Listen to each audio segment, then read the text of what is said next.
लोग दूर से देखें तो लगता है जैसे कोई बड़ा सा पहाड़ खड़ा है, लेकिन जरा ध्यान से देखो, ये कोई पहाड़ नहीं है, ये तो रामू का ट्रक है। पूरी धरती को ट्रक में भर देने के लिए रामू ने अपने खानदान के पुराने ट्रांसपोर्ट नियमों की धज्जियां उड़ा दी।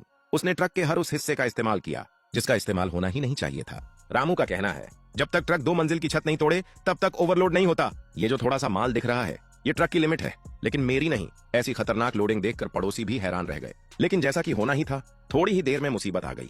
हाईवे पर चढ़ते ही ट्रक ने जवाब दे दिया और बीच रास्ते में ही बैठ गया। पास जाकर देखा तो पता चला व्हील हब के अंदर का मजबूत बोल्ट बीच से टूट चुका था।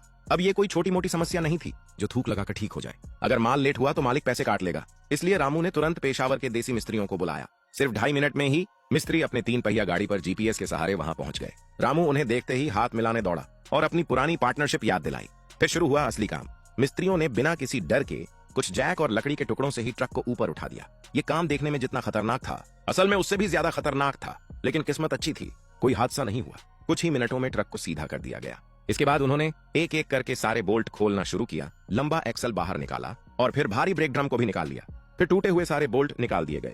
दूसरी तरफ काम कर रहे मिस्त्री भी व्हील हब के अंदर फंसे बोल्ट निकाल रहे थे। करीब करीब हादसा हो ही गया था, लेकिन सब संभल गया। अब नए बोल्ट लगाने की बारी थी। रामू के लिए खास high strength carbon steel bolt लगाए गए जो पहले से भी ज्यादा मजबूत थे।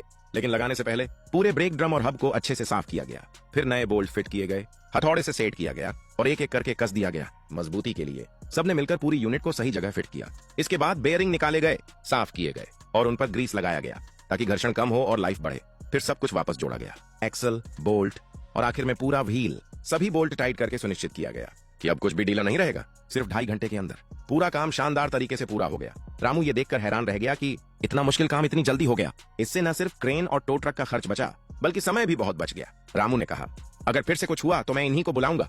और बिना समय गंवाए रामू ने ट्रक स्टार्ट किया और फिर से काम पर निकल पड़ा।